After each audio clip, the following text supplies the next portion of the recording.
चलिए आज हम बनाते हैं राजस्थान की फेमस ट्रेडिशनल दाल बाटी चूरमा। बिल्कुल हलवाई स्टाइल में घर पे बनाएंगे बहुत ही आसान तरीके से। बाटी इतनी सॉफ्ट कि गुलाब जामुन की तरह मुंह में जाते ही खुल जाए, बिना किसी बेकिंग सोडा या मीठा सोडा के बहुत ही सॉफ्ट बाटी बना के तैयार करेंगे। तो चलिए ये बनाना शुरू करते हैं। इसके लिए एक बर्तन में मैंने लिया है 2 कप गेहूँ का आटा, आधा कप सूजी और आधा कप बेसन, स्वाद अनुसार नमक डाल लिया है और 2 चम्मच मोइन के लिए रिफाइंड ऑयल। आप मोइन के लिए घी का भी यूज़ कर सकते हैं। अब सारी चीज़ों को आटे में अच्छे से मिक्स कर लेना है, बिना किसी मीठा सोडा या बिना किसी बेकिंग पाउडर के। इतनी बाटी सॉफ्ट बनेगी अगर आपने इस तरीके से बनाई है। अब आपको ध्यान ये रखना है मेन कि आटे में सारी चीज़ों को मोइन को अच्छे से इस तरीके से मिक्स करना है। ये प्रोसेस आपको 2 से 3 मिनट तक करनी है। जितना अच्छे से आप मिक्स करेंगे उतनी ही बाटी बिल्कुल सॉफ्ट बनेगी।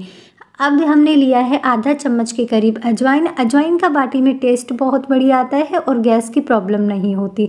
साथ ही मैंने लिया है 2 चम्मच सफ़ेद तिल। इससे बाटी का टेस्ट बहुत ही बढ़िया आता है। हलवाई जब बाटी बनाते हैं सफ़ेद तिल ज़रूर डालते हैं, तो आप भी इसमें ज़रूर डालना। इससे बाटी का टेस्ट बहुत ही बढ़िया आता है। सारी चीज़ों को फिर से अच्छे से मिक्स कर देना है और नॉर्मल पानी से हमें सॉफ्ट सा आटा लगा लेना है। पानी एक साथ नहीं डालना है, थोड़ा थोड़ा करके 2-3 बार में पानी डाल के और सॉफ्ट सा आटा लगा लेना है। और आटे में आपको ज़्यादा जोर नहीं लगाना, बस आटे को इस तरीके से अच्छे से मिक्स करते हुए इकट्ठा करना है और सॉफ्ट सा आटा लगाना है। इससे क्या बाटी में जो लेयर्स होती है, क्रैक्स होते हैं, वो अच्छे पड़ते हैं और बाटी बहुत ही सॉफ्ट होती है। तो हल्के हाथों से आपको बाटी का आटा लगाना है और इस तरीके से आटे को अच्छे से चिकना करके और ढक्कन लगा के आपको 10 से 15 मिनट के लिए छोड़ देना है। देखिए इसी तरीके से आटे का टेक्सचर होना चाहिए। अब ढक्कन लगा के इसको छोड़ देते हैं। तब तक हम करते हैं फटाफट दाल बनाने की तैयारी। तो चटपटी तड़कादार मसालेदार दाल बनाने के लिए मैंने 1 कटोरी मूंग की दाल और 2 चम्मच चने की दाल को 2 घंटे पहले भिगो दिया था। भीगने के बाद में अच्छे से इसे धो लेना है। देखिए फूल के डबल हो गई है। अब इसे अच्छे से धो के पानी साफ़ कर लेना है और दाल को हम डाल देते हैं डायरेक्ट कुकर में। और साथ ही एक मैंने तेज पत्ता डाल दिया है, स्वाद अनुसार नमक और आधा चम्मच के करीब हल्दी पाउडर डाल लेना है और 2 गिलास पानी डाल देना है। ढक्कन लगा के दाल के हमें 2 सीटी लगा लेनी है और अच्छे से हल्दी और नमक को मिक्स कर देना है। बस कुकर को सीटी लगने के लिए गैस पे रख दिया। सीटी लगती है तब तक हम बाटी की तैयारी करते हैं। देखिए आटा भी अच्छे से सेट हो गया है। बस आटे को हल्के हाथों से फिर से एक बार इस तरीके से चिकना कर लेना है। जैसा कि मैंने आपको बताया था, ज़्यादा जोर लगा के आपको आटा नहीं लगाना है। इससे क्या बाटी में क्रैक्स नहीं पड़ते हैं, सॉफ्ट नहीं होती है। अब अच्छे से इस तरीके से यहाँ से साफ़ कर लिया है और इस आटे के हमें 2 रोल बना लेने हैं। आप चाहे तो कम आटा है तो 1 बड़ा रोल भी बना सकते हैं या इस तरीके से 2 रोल बना लेने हैं। और इन रोल्स को हमें छोटे छोटे पीसेस में कट कर लेना है। जिस तरीके से हम रोटी बनाते हैं ठीक उसी साइज़ की लोई में इस तरीके से दोनों रोल्स को कट कर लेना है। और कट करने के बाद में इसकी हमें लोई बना के और बाटी बना लेनी है। अगर इस तरीके से आप बाटी बनाएंगे तो बाटी में क्रैक्स भी अच्छे पड़ेंगे और सॉफ्ट भी रहेगी। अब हल्के हाथों से इस तरीके से सारी बाटी बना के तैयार कर लेनी है। तो देखिए इसी तरीके से मैंने सारी बाटी बना के तैयार कर ली है। देखिए 8 से 10 बाटी बनी है। बस इसी तरीके आप कोई भी साइज़ रखते हैं, छोटी बड़ी अपने हिसाब से रख सकते हैं। दूसरी तरफ मैंने गैस पे रख दिया है बाटी कुकर और सारी बाटी को इस कुकर के ऊपर इस तरीके से रख देना है। और गैस की फ्लेम हमें मीडियम ही रखनी है। मीडियम फ्लेम पे बाटी को आराम से एक साइड से पकने देना है। हाई फ्लेम पे नहीं पकाना है वरना जल जाएगी। तो अब ये बाटी पक रही है, तब तक दाल की भी सीटी लग गई है। तो साथ ही साथ हम दाल को भी चेक कर लेते हैं। तो देखिए कुकर में गैस भी अच्छे से निकल गया है। अब दाल अच्छे से पक चुकी है। देखिए मैं आपको दिखाती हूँ। अगर आप जब भी बाटी के साथ दाल बनाएं तो सारा मसाला दाल में एक साथ ना डालें। हल्दी और नमक के साथ ही दाल को उबालें। दाल अच्छे से उबल चुकी है। दूसरी तरफ देखिए बाटी भी एक साइड से पक चुकी है। देखिए कितना बढ़िया क्रैक्स आया है। अगर आप इस तरीके से बाटी का आटा लगाएंगे तो बिना किसी इनो के, मीठा सोडा के भी इस तरीके से अच्छे से क्रैक्स आते हैं। अब इसे इस तरीके से पलट देना है और गैस की फ्लेम आपको मीडियम ही रखनी है, हाई नहीं रखनी है, ताकि बाटी जले ना और अंदर तक अच्छे से पक जाए। तो गर्म वो होता है। तो इसी तरीके से हमें सारी बाटी को दूसरी तरफ से पलट के और फिर से दूसरी तरफ से भी अच्छे से पकने देना है। इसी तरीके से बाटी को अच्छे से पका लेना है दोनों साइड से। तब तक हम दाल में लगा लेते हैं तड़का। उसके लिए गैस पे कढ़ाई रख के उसमें 1 चम्मच सरसों का ऑयल डाल दिया है ऑयल गर्म होने के बाद में उसमें राई, जीरा, हींग डाल के मीडियम साइज़ का कटा हुआ एक टमाटर, मीडियम साइज़ की 2 कटी हुई हरी मिर्च डाल दी है। अच्छे से मिक्स करके हरी मिर्च प्याज को हमें ऑयल में भून लेना है।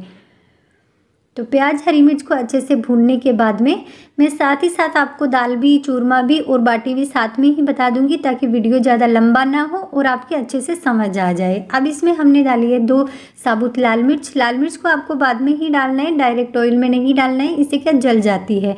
अब हरी मिर्च प्याज को अच्छे से पकने के बाद में इसमें डाल देते हैं मीडियम साइज़ का कटा हुआ एक टमाटर, और टमाटर को भी अच्छे से मिक्स करके और इसे पका लेना है, हल्का सा भून लेना है ताकि टमाटर का जो पानी है वो सूख जाए। अब अच्छे से सारा मसाला पकने के बाद में अब इसमें हम ऐड करेंगे कुछ सूखे मसाले।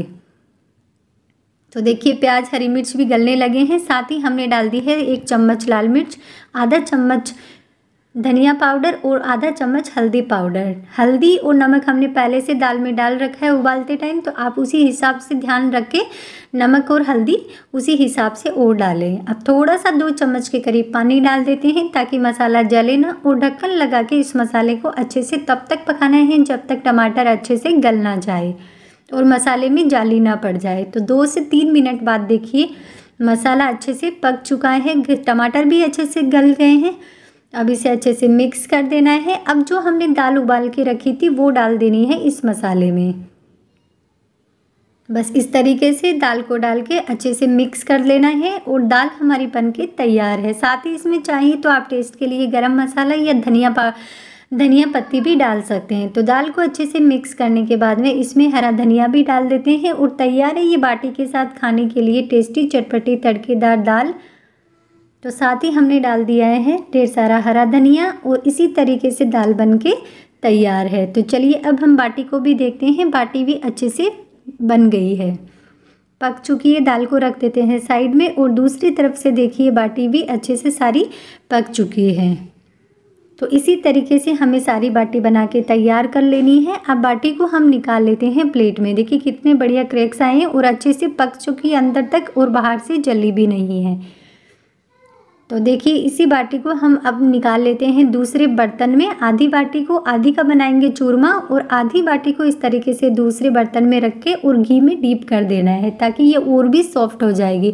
बाटी जब भी बनाएं तो ढेर सारे घी में डीप करके रख दें, घी के साथ ही अच्छी लगती है। अब इन बाटी को हम रख देते हैं आधे घंटे के लिए घी में डिप करके, और जो बची हुई बाटी है उसका अब हम बनाते हैं चूरमा। आप चूरमे के लिए अलग से भी बाटी बना सकते हो, लेकिन मैं इन्हीं बाटी का आपको चूरमा बना के दिखाऊंगी।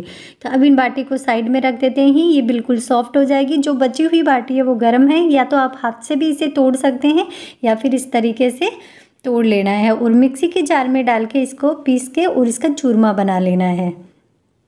तो देखिए इस तरीके से छोटे छोटे टुकड़े कर लिए हैं ताकि मिक्सी का जार ख़राब ना हो, और मिक्सी के जार में डाल के इस तरीके से बाटी को 2 बार में करके पीस लेना है।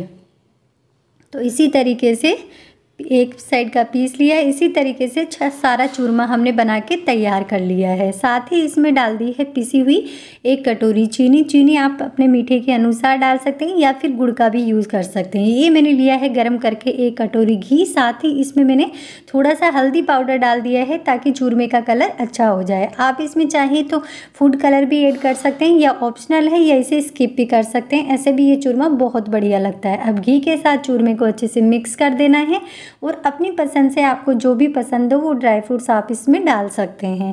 चीनी की जगह आप गुड़ का भी चूरमा बना सकते हैं, वो भी खाने में बहुत ही बढ़िया लगता है। तो देखिए 1 कटोरी घी में अच्छे से मैंने मिक्स कर दिया है और हल्दी से चूरमे का कलर कितना बढ़िया आया है। तो सारा अच्छे से इस तरीके से मिक्स कर दिया है। मिक्स करने के बाद में इसमें आप अपनी पसंद के जो भी आपको पसंद हो वो ड्राई फ्रूट्स इसमें डाल सकते हो।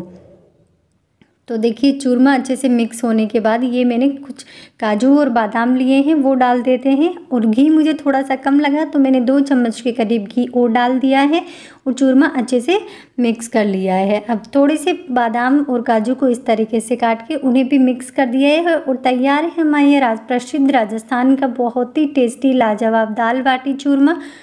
तो अब इसे हम सर्व करते हैं। तो देखिए ये है चूरमा, ऊपर से ढेर सारा घी ले लेना है। ये तड़केदार दाल और ये बाटी में जो बचा हुआ घी था वो भी हमने इस तरीके से डाल दिया है। साथ में प्याज, हरी मिर्च और 1 कटोरी में घी लिया है, ताकि बाटी और चूरमे पे और घी डाल के खाने से, क्योंकि जितना घी डाल के खाते हैं उतना ये बहुत ही अच्छा लगता है। तो है ना बहुत ही आसान, और ये राजस्थान का प्रसिद्ध दाल बाटी चूरमा।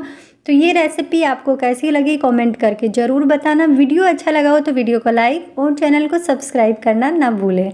है ना बहुत ही आसान तरीके से। तो इस तरीके से अगर आप दाल बाटी चूरमा बनाएंगे तो बिल्कुल हलवाई स्टाइल में बहुत ही टेस्टी बनेगा, इतना लाजवाब कि आप हर बार यही दाल बाटी चूरमा बनाकर खाना पसंद करेंगे। तो त्योहारों का सीज़न है, तो आप भी इस बार करवा चौथ, जन्माष्टमी या दिवाली पे या किसी भी त्यौहार पे ये दाल बाटी चूरमा बना के सबको खिलाइए। देखिए कितना लाजवाब, देखते ही मुंह में पानी आ रहा है। बाटी इतनी सॉफ्ट है कि गुलाब जामुन की तरह मुंह में जाते ही घुल जाए, और टेस्टी लाजवाब ये रसीला चूरमा। तो मिलते हैं और भी नई नई रेसिपी के साथ, तब तक आप वीडियो को लाइक और चैनल को सब्सक्राइब करना ना भूलें।